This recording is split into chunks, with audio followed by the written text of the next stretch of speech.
আসসালামু আলাইকুম। সবাই কেমন আছেন? আমি খুব আশা করি আপনারা সবাই ভালো আছেন এবং সেই সাথে আমিও ভালো আছি আলহামদুলিল্লাহ।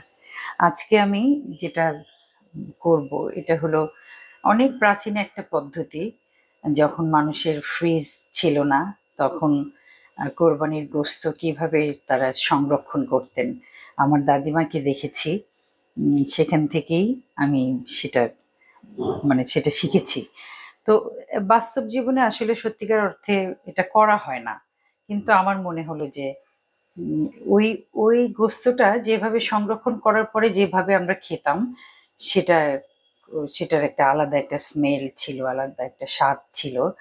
তো সেটা আমি একটুখানি শেয়ার করতে চাই আপনাদের সাথে। এটা হলো আ আমার দাদিমা যেটা করতেন অনেক বড়, বড় খণ্ড, এত বড়, বড় খণ্ড গোস্ত এবং সেই একদম সমপরিমাণ আম চর্বি এবং গরম মসলা থাকবে এটাতে, সামান্য একটুখানি হলুদ দিব। কিন্তু খেয়াল রাখতে হবে যে নুন দেয়া যাবে না। তা আমি চর্বি যেহেতু তেল, আলাদা করে কিছু দিতে হবে না। চর্বিটা এখানে আমি কড়াইটা আমার গরম আছে। এটা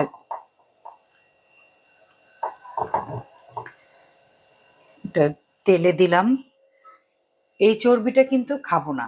এটার মধ্যে এই গোস্তটা সিদ্ধ হবে কিন্তু প্রথম প্রায় ২ দিন বা মানে নুন দিব না বলেই নুনের হাঁড়ি হাতে নিলাম। নুনের বাটি হাতে নিলাম, কি কাণ্ড! আমি এখানে একটুখানি হলুদ দিচ্ছি।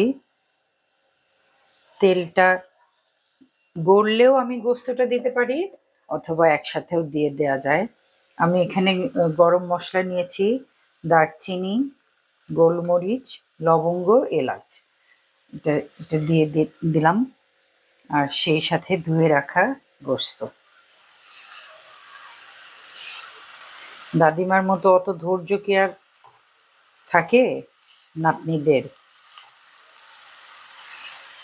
এটা আরো খন্ড খন্ড গোস্ত হলে ভালো হয়। যখন এটার মধ্যে সিদ্ধ হয়ে একদম ডুবে চর্বিতে ডুবে থাকবে, তারপরে ওটাকে ঠান্ডা করলে ওটাই একটা ন্যাচারাল রেফ্রিজারেটরের কাজ করবে।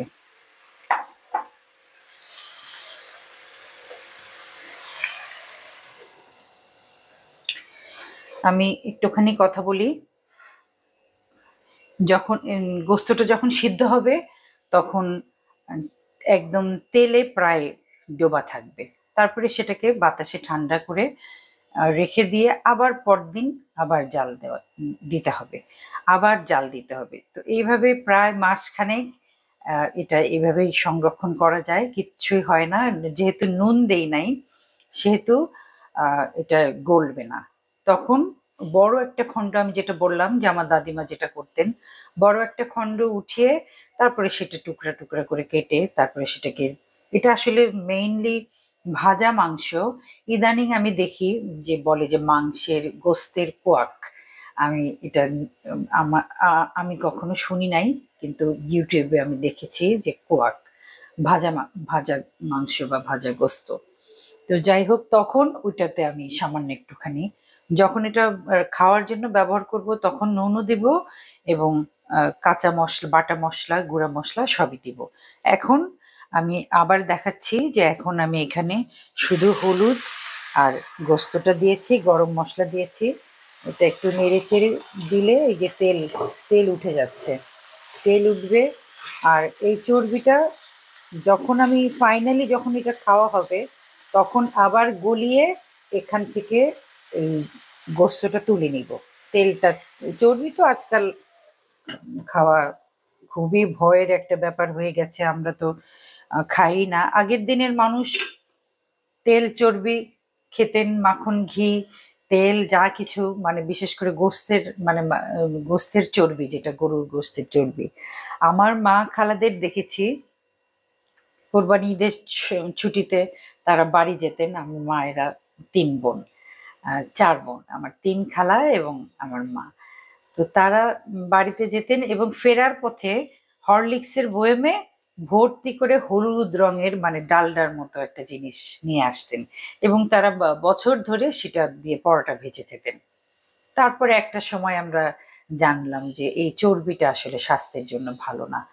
তো স্বাস্থ্যের জন্য ভালো না কখন? যখন আমরা চর্বিটাকে মানে আমরা ওয়ার্কআউট করি না, আমরা কোনো ব্যায়াম করি না, আমরা লিফটে নামি, সাথে সাথে গাড়িতে চড়ি, ঘরে এসি চলছে, কোনো ঘাম হয় না, বা রাস্তায় হাঁটার তো জায়গা খুব কমেই গেছে। ঢাকা শহরে তো হাঁটার জায়গা নাই বলতে গেলে। তো সেই ক্ষেত্রে আমরা যা খাই, সামান্য একটুখানি ডাল ভাত খাই বা শাক সবজি যাই কিছু খাই, কোনোটাই আমরা মানে সেটাকে হজম হওয়ার জন্য আহ, কোনো কাজই করি না। কিন্তু আমি নিজে চোখে দেখেছি, আমার দাদা বাড়ি সিরাজগঞ্জ। তো সিরাজগঞ্জে যমুনা নদী প্রায় সারা দিন পার হয়ে আমার দাদির বাড়ি, মাইজ বাড়ি, সেখান থেকে নৌকায় উঠে সারা দিন পার হয়ে জগন্নাথগঞ্জ ঘাটে আসতে হতো। তো ও অনেক সময় অনেক জায়গায় আহ, বৈঠা চালাতে হতো না, সেখানে গুণ টেনে, গুণ হলো নৌকার সাথে একটা রশি বাঁধা থাকে, মোটা একটা রশি, সেটা টেনে টেনে যখন বাতাসটা উল্টা দিকে যেত, নৌকাটা স্বাভাবিক ওই দিকেই যেতে চাইতো, তখন নৌকাটাকে উল্টা স্রোতের উল্টা দিকে করে তারপরে টেনে নিয়ে আসতে হতো। তো আমার দাদির ভাই, আমাদের আলিমুদ্দি দাদা, উনি একজন মুক্তিযোদ্ধা ছিলেন। তো উনি উনি খুবই শক্তিমান শক্তিশালী একজন মানুষ। তো উনি বলতেন কি যে উনি মানে বলতেন যে আমি গুণ টানবো, মানে নৌকার মাঝি সে দাঁড় ধরে রাখতো, ধরে রাখতেন, আর দাদা ভাই গুণটা নিতেন। তো গুণ যখন টানতেন, সেই সময় উনি 2-3টা নারিকেল কোরানো অথবা টুকরা টুকরা করে কাটা, আর একদম এক কোচর মুড়ি, আর না হয় 1 কেজি মুড়ি, উনি এরকম এরকম বেঁধে নিতেন পেটের সাথে, আর নারিকেল থাকতো ওই, এবং গুড় থাকতো। দেখা গেল যে একদম এত বড় একটা গুড়ের ঢিমা, উনি ওই গুণ টানতেন আর ওগুলো খেতেন। তো তার তো কোনো বদহজম জীবনে কোনোদিন শুনি নাই, কখনোই শুনি নাই। তো যারা ঢেকিতে ধান বানে, যারা মাঠে কাজ করেন, যারা করাত করাত কলে কাজ করেন, মানে আগের দিনে ছিল না মিল, তো ছিল না, মানে এরকম হাতে হাতে দুই দিকে দুইজন ধরতো, করাতে কাজ করতো। তাদের তো এরকম হজমের কোনো অসুবিধা, তারা বরঞ্চ মানে কাজ করেই তাদের ক্ষুধা লেগে যেত। তো সেই ক্ষেত্রে তখন আসলে চর্বি কোনো সমস্যা ছিল না। কিন্তু এখন আমাদের আমাদের জন্য চর্বি একদম নিষিদ্ধ। তারপরেও এটা একটা সিস্টেম, এটা ফ্রিজে না রেখে এইভাবে গোস্তটাই দেখেন একদম চর্বিটা গলে গেছে, এবং এটা ফাইনালি পুরা গোস্তটাকেই কভার করবে। এটা উল্টে পাল্টে দিব। এটা আজকে জাল হবে, আমি আবার কালকে আবার দেখাবো আপনাদের বাকিটা ইনশাল্লাহ। গোস্তটা 2 দিন জাল দেওয়ার পরে এই অবস্থা, এটা চর্বিতে ডুবে আছে। এখন আমি এটা আবার চর্বিটাকে গলাবো, আর তারপরে বাকি কাজ।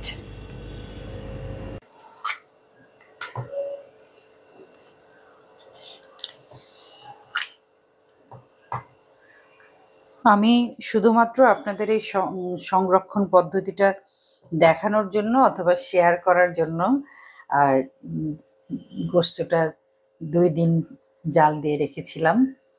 আর ড্রেসটা পাল্টাইনি একটা কথা বলার জন্য, পাল্টাইনি মানে একই ড্রেস পরেছি। জীবন ঘুরে ঘুরে জীবনের জায়গায়, জীবনের গল্পে একই পথে আবার আসে। আমার নাতনি, প্রথম নাতনি জুয়াইরিয়া, তার তার জন্য আমি আমার আজকে থেকে 20 বছর আগের সালোয়ার কামিজ, 2টা সালোয়ার কামিজ আমি রেখেছিলাম। মানে আশা যে আমার ছেলে মাসুক, ওর একটা মেয়ে হলে তার জন্য একটা জামা রাখবো সালোয়ার কামিজ, আর ফারিয়ার একটা মেয়ে হলে তার জন্য একটা জামা সালোয়ার কামিজ মানে রেখেছি আমি। তো জুয়াইরিয়া অলরেডি এত বড় হয়ে গেছে, সে আমার আমার জামাটা যখন গায়ে তুললো তখন আমার একদম একদম কান্না পেয়ে গেল। আমি তো মানে একদম কি বলে ছিচকা জমে, সবাই এরকম নামই ডাকে। তো আশ্চর্য যে জুয়াইরিয়া বলছিল যে দাপু আমি তোমার জামা পরলাম, তুমি আমার জামা পরো। তা আমি বললাম তোমার জামা আচ্ছা ঠিক আছে পরবো। তো তারপরে আমি আজকে যে জামাটা গায়ে দিয়েছি, এটা এটা একটা লং জামা। এটা আসলে জুয়াইরিয়ার জামা। তো এটা পরে মানে আমার কেমন একটা ফিলিংস হচ্ছে। এটা কি একদম আমার গায়ের মাপের, একদম আমার টাইপের। তো খুবই ভালো লাগছে, সেই কথাটা না বলে আর না শেয়ার করে পারলামই না আপনাদের সাথে। যাই হোক, অনেক এই সংরক্ষণ পদ্ধতি দেখাতে গিয়ে অনেক রকম কথা বলেছি।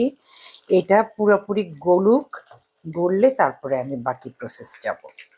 তেল দিলাম, সয়াবিন তেল।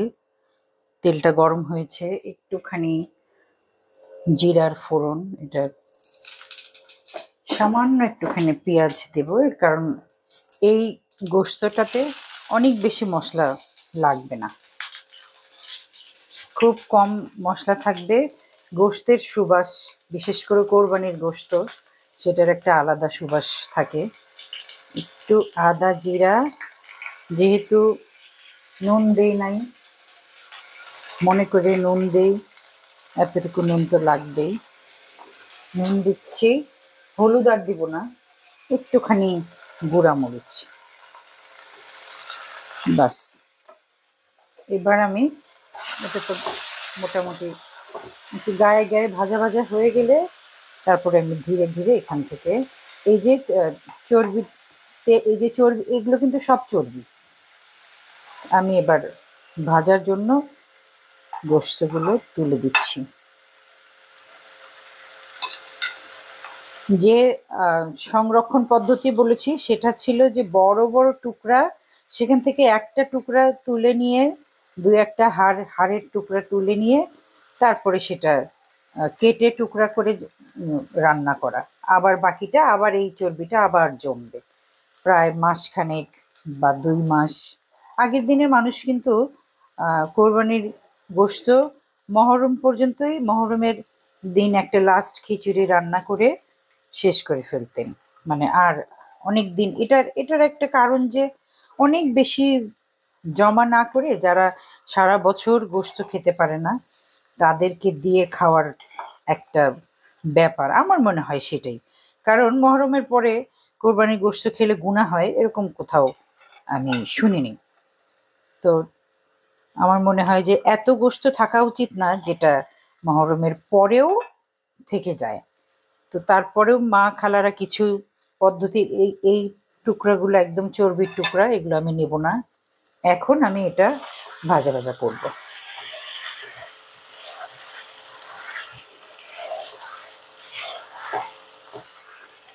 ইদানিং কি একটা হয়েছে, আমি কোনো সেলাই ফোড়াই, ছবি আঁকা, কোনো কিছু করতে গেলেই কেন যেন আমার খুবই মনটা খারাপ হয়, বা কোনো গান মনে এলে আমার একটু একটু কান্না পায়।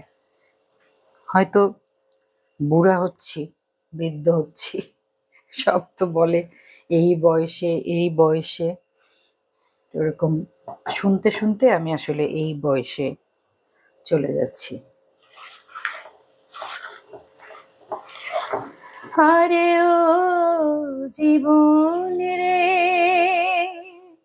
জীবন ছাড়িয়া না যাও মোরে, তুমি জীবন ছাড়িয়া গেলে আদর করবে কে আমারে রে।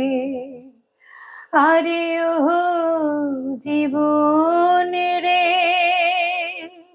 জীবন ছাড়িয়া না যাও মোরে, তুমি জীবন ছাড়িয়া গেলে আদর করবে কে আমারে রে।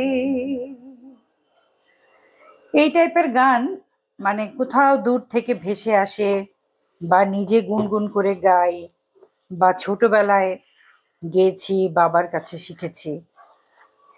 এরকম গান মনে আসলে মনটা খুবই উদাস হয়ে যায়, কান্না পায় আসলে। সোজা ভাষায় বললে ইদানিং খুব কান্না পায়। আমি জানি না এই কান্নাটা কি শুধু আমার অন্তর্গত কান্না, নাকি বয়স্ক মানুষের কান্না, নাকি সবার কান্না আমি জানি না, কিন্তু এই কান্নাটা অনবরত মনের ভিতর আমাকে কুরে কুরে খায়। জীবন প্রায় শেষের দিকে, আমি জানি না কতদিন বাঁচবো। 55 বছর বয়সের একজন মানুষ। অনেক অনেক দেশে এই বয়সে মানুষ জীবনও শুরু করে, কিন্তু আমাদের দেশে তো মানে 20তেই বুড়িয়ে যায় মানুষ। সেখানে এই জন্য বারবার শুনতে হয় এই বয়সে, এই বয়সে, এই বয়সে। তো শুনতে শুনতে হয়তো আমিও মানে এরকম একটা মনের মধ্যে গেঁথে গেছে যে আর কত বছরই আর বাঁচে মানুষ, কত ছোট জীবন। তো তখন মনে হয় পৃথিবীর জন্য কোনো ভালো কাজই আসলাম না। পৃথিবীর জন্য অনেক ভালো ভালো কাজ করার ইচ্ছা ছিল আমার, অনেক মানুষের জন্য, মানুষের সেবা, কোনো কিছুতেই কাজে লাগলাম না। এই গোস্তটা আরেকটু হবে, তারপরে আমি নামিয়ে ফেলবো।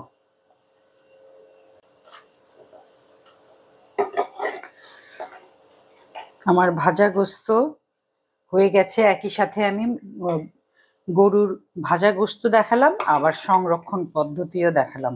এখানে যে তেলটা আছে এটা কিন্তু সয়াবিন তেল, আর এই যে তেল, এই যে এখানে এটা হলো গরুর চর্বি। এটা আসলে আগের দিনের মানুষরা খেতে খাওয়ার অধিকার রাখতেন, আমরা সেই অধিকার হারিয়েছি। এখন আমি এটা দেখাই, একদম নরম হয়ে গেছে, অনেক গরম যার জন্য আমি হাতে ধরতে পারছি না। এই যে একদম সফট, কাঁটা চামচ ডুবে যাচ্ছে, এবং এটাতে একটা বাসি সুবাস, বাসি গন্ধ বলি না, বাসি সুবাস এবং আলাদাই একটা স্বাদ। এটা আমার দাদিমা রাঁধতেন, তারপরে আমার বড় বোন রাঁধতেন। একদিন আমার মেজো বোন আমাকে চোখ এরকম চোখ বন্ধ করে, আমরা খুবই মানে মজার একটা পরিবার, আমরা সবাই খুব হাসি খুশি থাকি সব সময়। তা আমার বোন এরকম চোখ বন্ধ করে আমাকে বলে যে একটা জিনিস মুখে দিব, খা। আমি বললাম দাও। তারপরে মুখে দিলাম। তা আমি বললাম যে আমার দাদিমাকে আমরা মা বলে ডাকতাম। আমি বললাম মার হাতের সালুন কোত্থেকে আসলো? বলে এই তো, এটা হলো পারুল আপার মানে সিগনেচার টিউন যাকে বলে, মানে ওনার পারুল আপাই একমাত্র মার হাতের সালুনটা একদম মানে সঠিকভাবে শিখেছে। তো পারুল আপা সবসময় শেরপুর থেকে আমাদের জন্য সেই ভাজা গোস্তটা পাঠান। তা আমি অনেকবার চেষ্টা করেছি, অনেক সময় হয়, অনেক সময় হয় না। আপনারা এইভাবে গোস্ত ভাজা করে খাবেন, আর খবরদার এই তেলটা খাবেন না। তো যাই হোক, আজকে এখানেই শেষ করে, অনেক কথা বলেছি, আপনারা অনেক সহ্য করেন আমাকে, সেটা আমার জন্য একটা সৌভাগ্য। তার জন্য আপনাদের সবার জন্য রইল কৃতজ্ঞতা। এভাবেই আমার সাথে থাকবেন, আমিও আপনাদের সাথে আছি। আল্লাহ সবাইকে ভালো রাখুক। আসসালামু আলাইকুম।